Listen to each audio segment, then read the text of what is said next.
Гүлзат Мамытбек алдамчылыкка шектелип кармалды. Блогер Гүлзат Мамытбек алдамчылыкка шектелип камакка алынды.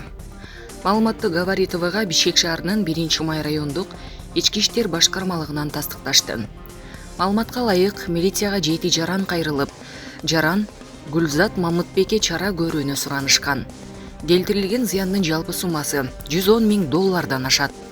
Бул фактылар 1-май райондук ички иштер башкармалыгына катталып, Кыргыз Республикасынын Кылмыш жаза кодексинин 204-беренесинин алдамчылык негизинде сотко чейинки өндүрүш иштери козголгон.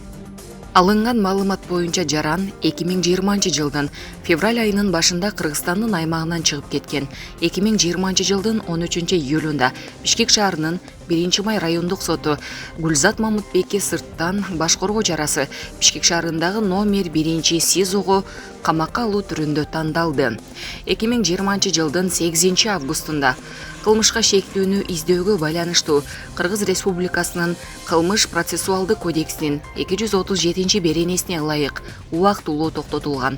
2021-жылдын 25-октябрында жаран Кыргыз Республикасына келгенде кармалып, 1-май районунун ички иштер башкармалыгынын тергөө кызматына алынып, Кыргыз Республикасынын жазык процесстик кодексинин 98-беренесине ылайык убактылуу кармоочу жайга киргизилди деп айтылат маалыматта.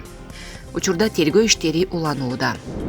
Шайлоонун таза өтүшүнөн күмөн санатуучу бир нече фактор бар. Мындай оюн Улуттар биримдиги партиясынын төрагасы Мирис Мырзахматов Маралдын эфиринде билдирди. Биринчиси, элдин калың катмарынын БШКга болгон ишениминин жоктугу.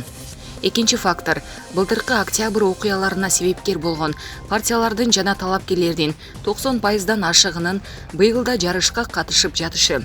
Демек, эч нерсе өзгөргөн жок. Ошол эле акча, ошол эле мафия ар кандай тондорду жамынып, ар кандай партияларга секирип, кайрадан баратышат. Үчүнчү фактор.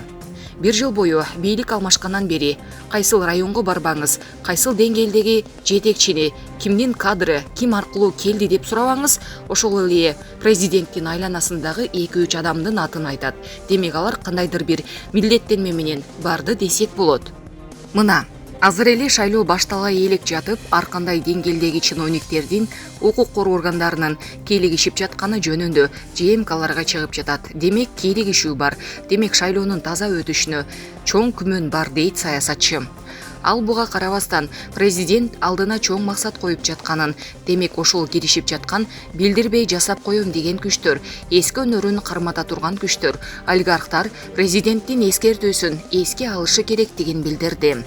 Саясатчынын пикиринде, эгер алар мурдагыдай тоготпой же мени көрбөй калат деген эски жосунду баштаса, анда шайлоо таза өтпөйт, жыйынтыгы абдан аянычтуу болуп калышы мүмкүн.